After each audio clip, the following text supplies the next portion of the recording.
السلام علیکم معزز سامعین، welcome to my channel S K blog. امید ہے آپ سب خیریت سے ہوں گے۔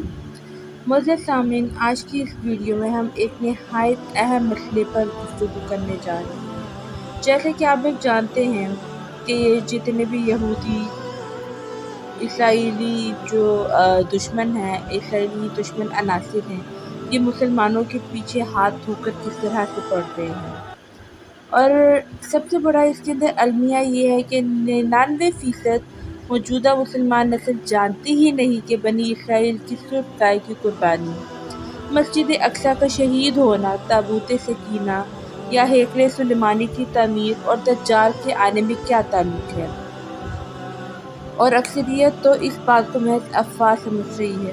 تو سب سے پہلے ہم چاہیں گے ہم اپنے معزز سامعین کو چند باتیں بتائیں تاکہ ان کو یہ بات مکمل طور پر سمجھنے میں بہت زیادہ آسانی ہو۔ معزز سامعین، سب سے پہلے ہم آپ کو ہیکل سلیمانی، تھرڈ ٹیمپل یا ان دونوں میں سے جو بھی آپ کو نام صحیح لگے آپ اس سے جانتے ہوں گے، اس کے بارے میں ہم آپ کو تھوڑا سا آگاہ کرنا چاہیں گے۔ مختصر یہ ہے کہ ہیکل سلیمانی در حقیقت ایک مسجد یا عبادت گاہ تھی جو حضرت سلیمان علیہ السلام نے اللہ کے حکم سے جنات سے تعمیر کروائی تھی تاکہ لوگ اس کی طرف منہ کر کے یا اس کے اندر عبادت کریں۔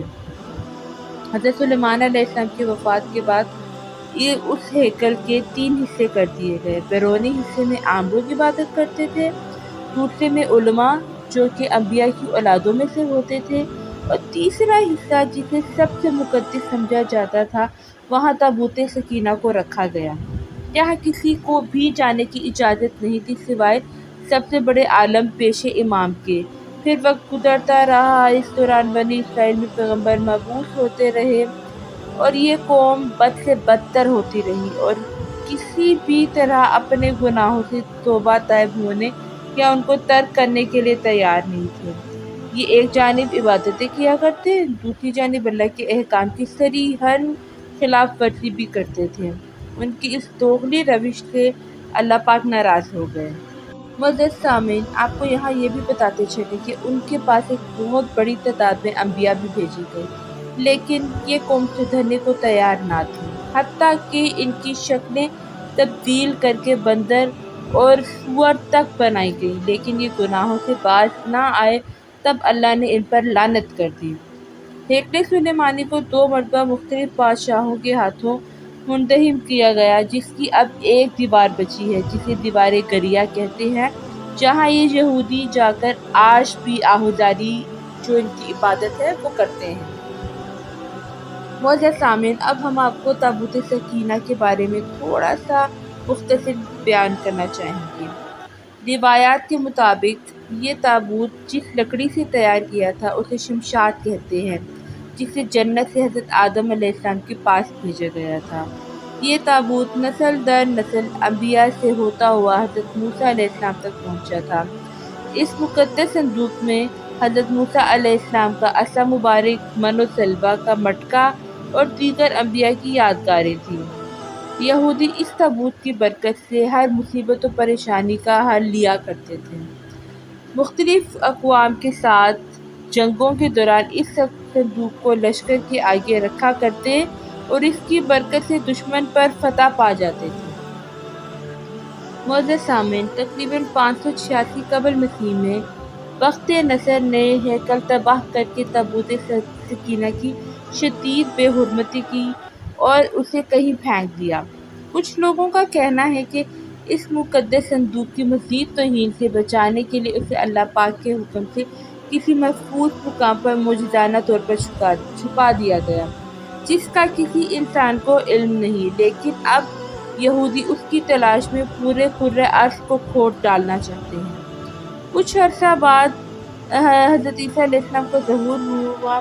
اللہ اور اس کے رسول پر ایک بار پھر یہودیوں نے حسب معمول وہ مظالم کے پہاڑ توڑنے شروع کر دیے۔ پھر کیا ہوا کہ حضرت عیسیٰ علیہ السلام کے مصلوب ہونے کا واقعہ پیش آیا۔ آپ کے مصلوب ہونے کے 70 سال بعد ایک بار پھر یہودیوں پر اللہ کا عذاب نازل ہوا۔ اس عذاب کا نام ٹائٹس تھا۔ یہ رومی جرنیل بابل کے بادشاہ بخت نصر سے بھی زیادہ ظالم ثابت ہوا۔ اس نے ایک دن میں لاکھوں یہودیوں کو تہہ تیغ کر دیا۔ اس نے بیروڈس کے بنائے ہوئے عظیم الشان ہیکل کی اینٹ سے اینٹ بجا دی، جس کے بعد یہودی پوری دنیا میں رسوا اور ذلیل ہو کر رہ گئے۔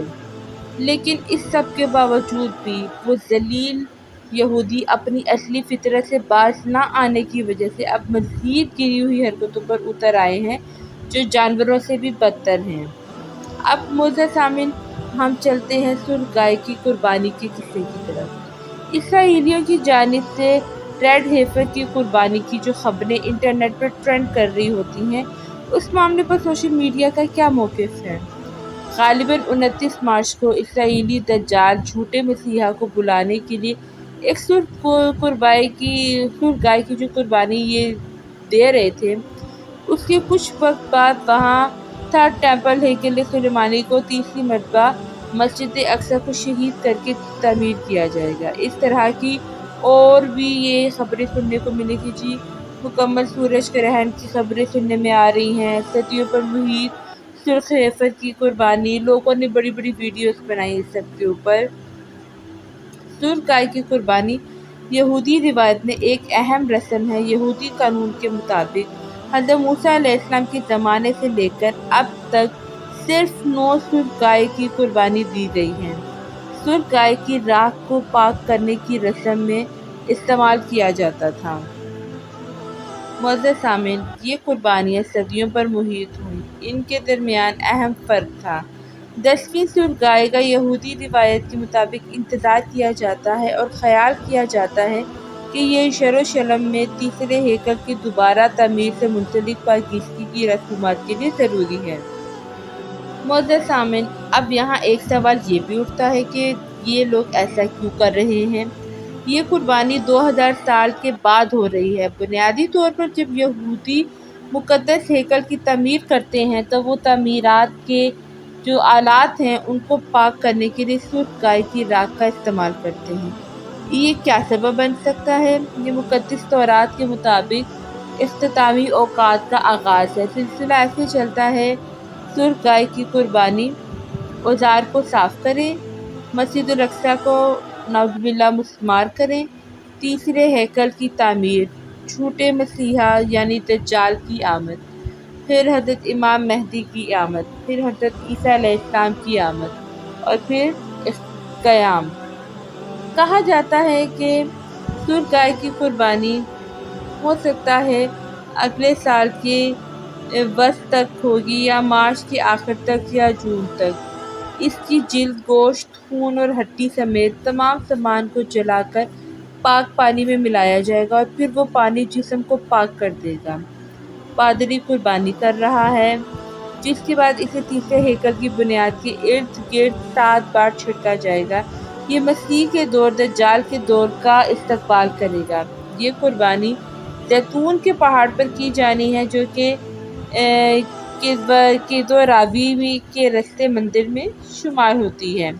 جیسے ہی یہ ہوگا تو اسے کچھ وقت بعد مسجد الاقصی کو شہید کر دیا جائے گا اور اس کے نتیجے میں امام مہدی کا ظہور ہوگا۔ دجال مشرق سے اپنے آپ کو ظاہر کرے گا اور اس کا تعلق یہودی خاندان سے ہوگا۔ اسے عام طور پر ایک آنکھ کا اندھا بتایا جاتا ہے اور اس کی پیشانی پر کافر لکھا جائے گا۔ وہ یروشلم کو فتح کر کے پوری دنیا کا سفر کرے گا، مکہ اور مدینہ کے شہر کے علاوہ۔ اور معزز سامعین، دجال کے بارے میں ہم نے ایک مفصل سیریز اپنے چینل پر ڈال رکھی ہے، آپ وہاں جا کے چاہیں تو اس سیریز کو دیکھیں اور اس سے آپ مستفید ہو سکتے ہیں۔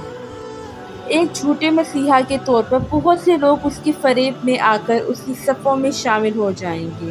اس کی مدد شیاطین کی فوج کرے گی۔ اس کی مرضی سب سے قابل اعتماد حمایتی یہودی ہوں گی، جن کے لیے وہ خدا کی مانند ہوگا، نعوذ باللہ۔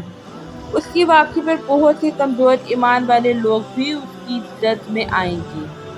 اللہ پاک سے خاص دعا ہے کہ اللہ پاک سب سے پہلے تو یہ دجال لعنت جو ہے یہ ہمارے زمانے میں نہ آئے، ہمارے زندہ ہونے تک نہ ہو، لیکن خدا نہ خواستہ اگر یہ ایسا کچھ ہو بھی جاتا ہے تو اللہ پاک ہمیں اپنے ایمان پر ثابت قدم رہنے والے مسلمانوں کی صف میں شامل کرنا۔ بہت سے سامعین، یہ بھی کہا جاتا ہے کہ سورہ کہف کی پہلی اور آخری 10 آیات ہمیں دجال کے فتنے سے بچا سکتی ہیں۔ سورہ کہف کی پہلی 10 آیات حفظ کرنے کی کوشش کریں اور اسے روزانہ بھی پڑھنے کی کوشش کریں۔ اور میرے پیارے ساتھیوں، یہ کوئی مذاق نہیں ہے، برائے مہربانی اس حوالے سے آگاہی بڑھانے کی کوشش کریں، اور ہماری جو ینگ جنریشن، چھوٹے چھوٹے بچے ہیں جو ابھی سے ہی اسلام کی تعلیمات سے بہت دور ہیں، کوشش کریں جو ہمارے چھوٹے چھوٹے بچے ہیں، اسکول گوئنگ ہیں، جو ہمارے کالج گوئنگ ہماری ینگ جنریشن ہے، ان تک بھی یہ انفارمیشن پہنچائیں تاکہ ان کو پتہ ہو کہ صرف فیشن، انجوائمنٹ، کھانا پینا، اچھے کپڑے پہننا زندگی نہیں ہے۔ یہ تو ٹھیک ہے، دین کے ساتھ ساتھ دنیا بھی چلائیں، لیکن ساتھ ساتھ خدارہ اپنے بچوں کو دین کی آگاہی بھی دے، ان کو یہ پتہ ہو کہ ہماری اساس، ہماری بنیاد ہم کیا ہیں، ہم مسلمان قوم ہیں۔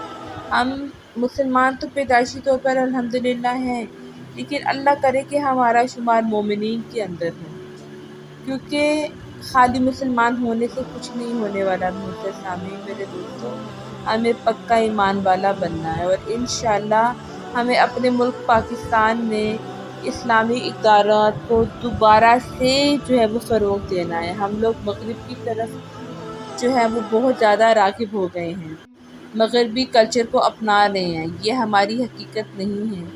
اللہ کرے کہ ہمارے جو ملک میں دوبارہ سے اسلام کا شدید بول بالا ہو، کہ ہمارا بچہ بچہ تک ہماری تمام نسلیں وہ اسلام، ان کے اندر اسلام دین مذہب وہ اس قدر رچ بس جائے کہ میں کہتی ہوں کہ کافر وہ دنگ کے دنگ رہ جائیں۔ براہ کرم اس کے بارے میں جاننے اور اپنا ایمان بنانے کی کوشش کریں، کیونکہ دجال ہمارے ایمان سے ہی کھیلنے والا ہے۔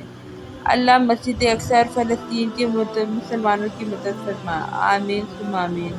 اور اللہ ہم سب مسلمانوں میں بھی اتحاد قائم کرے اور ہم سب کو اپنے حفظ و امان میں رکھے، آمین یا رب العالمین۔